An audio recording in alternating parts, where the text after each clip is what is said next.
Kita sudah sampai di segmen terakhir masih membahas mengenai mampukah Indonesia rajai pasar produk halal global.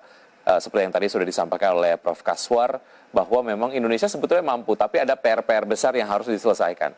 Salah satunya adalah mengenai sertifikasi untuk produk-produk yang ada di Indonesia, sertifikasi halal tentu saja.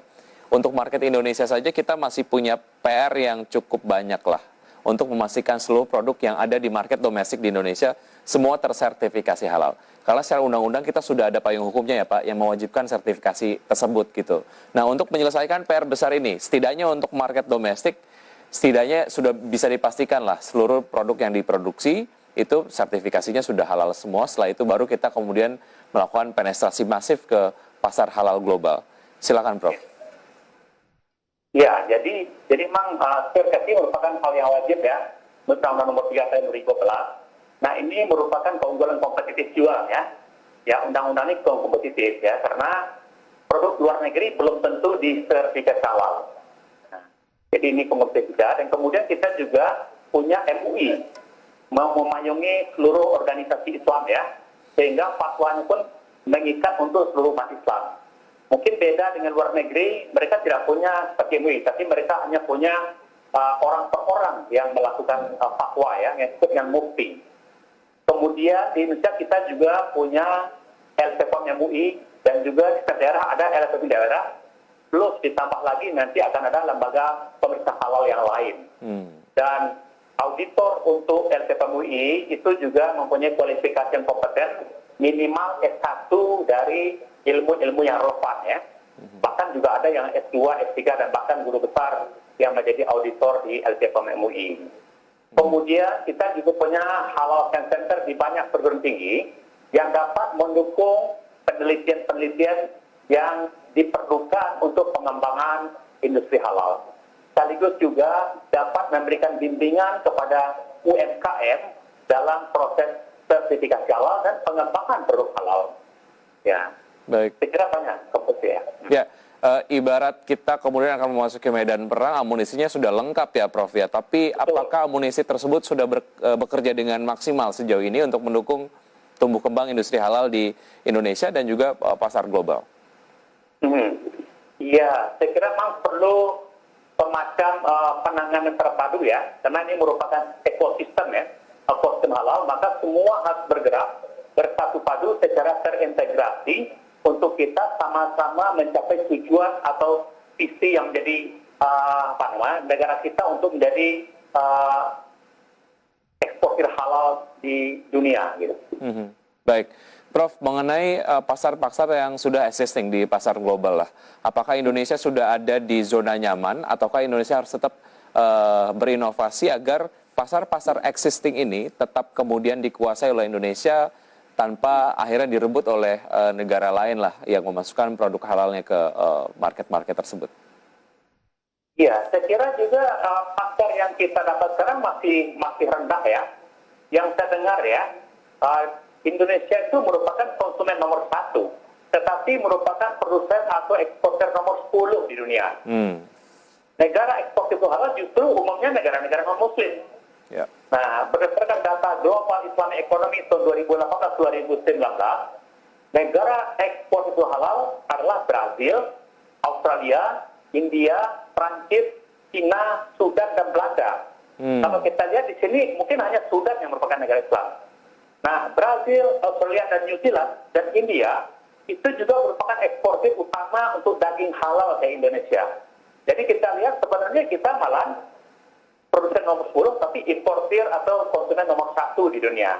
Ya.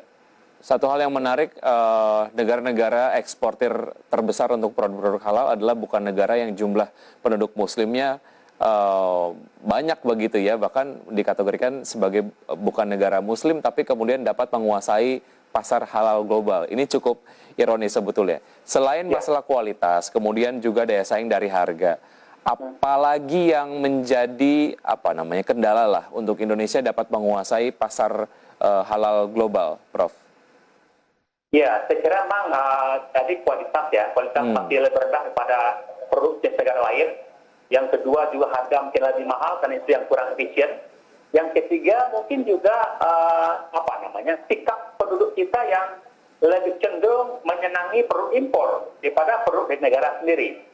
Dan juga industri kita atau industri ya, pengusaha kita barangkali lebih cenderung menjadi trader, pedagang atau importir daripada menjadi industri manufacturer. Kita lihat misalnya tidak hanya produk halal ya, misalnya industri produk beras saja, misalnya produk pertanian pun kita masih lebih impor daripada kita menggalakkan produksi dalam negeri. Ya, Prof, kalau kita boleh belajar dari negara-negara lain yang menjadi penguasa di pasar halal global, apa yang dimiliki oleh mereka yang kita belum miliki, dan bisakah kita melengkapi amunisi-amunisi yang dimiliki oleh mereka? Salah satunya adalah mungkin bicara mengenai suku bunga pinjaman lah. Banyak yang kemudian melihat bahwa salah satu alasan mengapa kemudian secara harga kita daya saingnya nggak terlalu baik, karena salah satunya adalah karena bunga pinjamannya yang kemudian masih dikategorikan tinggi. Belum lagi biaya-biaya lain lah yang akhirnya ujung-ujungnya berpengaruh terhadap harga jual kepada konsumen. Nah, apa yang bisa dipelajari lah oleh Indonesia dari negara-negara yang menguasai pasar halal global tersebut? Ya, kalau kita lihat memang ini masalahnya kompleks ya. Salah satu diantaranya barangkali suku bunga dan hal-hal lain yang terkait dengan pengembangan industri. Bukan hanya industri halal, tapi industri secara umum ya.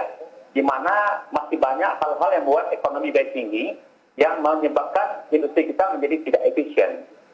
Nah, pesaing Indonesia mampu menemukan produk yang lebih murah harganya dengan kualitas yang lebih baik. Karena itu memang didukung oleh faktor-faktor lain tadi. Kita ambil contoh misalnya ya, produk daging ayam dari Brazil. Itu bagaimana bisa daging ayam dari Brazil bisa dijual lebih murah daripada daging ayam dari Indonesia sendiri.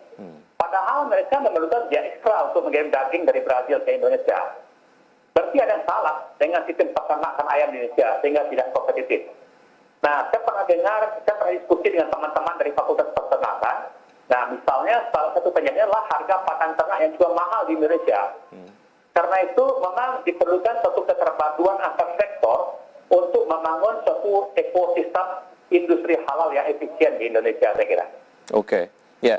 Anda tadi menyampaikan mengenai, dan kita juga membahas mengenai sertifikasi halal lah. Nah, insentif-insentif yang diperlukan, apakah memang ini harus segera kemudian diberikan, mengingat secara momentum penguasaan pasar, nampaknya negara lain juga sangat-sangat inovatif dan mereka cukup akseleratif untuk terus meluaskan pasar halal mereka di pasar dunia begitu. Nah, terkait dengan urgensinya, perlukah ini kemudian dilakukan secara masif agar sertifikasi ke depannya kita udah nggak ada isu lah, Prof? Iya, sebenarnya kalau kita bicara halal yang sudah wajib menurut undang-undang, tidak ada insentif pun nggak perlu, karena mau tidak mau kan semua kan juga harus disertifikasi halal. Tetapi yang diperlukan adalah bantuan dana untuk usaha mikro dan kecil untuk usaha halal. Nah, kalau itu diambilkan dari APBN, maka tentu akan semakin memberatkan APBN. Tetapi kemudian mereka memang kesulitan untuk dana usaha halal ini. Berbeda dengan industri besar yang mempunyai anggaran untuk promosi dan marketing. Baik. Kalau UMKM itu mereka tidak punya anggaran untuk promosi dan marketing, sehingga memang bagi mereka segala pengeluaran ekstra. Nah, barangkali bantuan itu dapat diambilkan dari dana corporate social responsibility ya, CSR BUMN, atau mungkin juga bantuan dari industri besar kepada UMKM atau industri kecil yang menjadi supplier untuk bahan-bahan bagi industri besar. Baik. Jadi ada keterkaitan antara industri besar dengan UMKM. Nah, industri besar kan juga berkepentingan agar bahan yang mereka gunakan dari UMKM atau industri kecil juga harus tersertifikasi halal. Jadi ada semacam bantuan kepada seperti anak perusahaan seperti itu ya. Baik, baik. Yang Anda kemudian sampaikan, saya bisa simpulkan bahwa itu adalah harapan Anda bagi ekosistem industri halal di Indonesia agar ekosistemnya semuanya dapat mendukung satu sama lain dan secara makro industri halal di Indonesia dapat signifikan pertumbuhannya dan yang paling penting penetrasinya lebih luas lah di pasar global. Prof. Kaswar, terima kasih sudah bergabung bersama kami di Market Review. Sukses selalu, sehat selalu untuk Anda. Sampai jumpa. Baik, sama-sama. Terima kasih. Baik.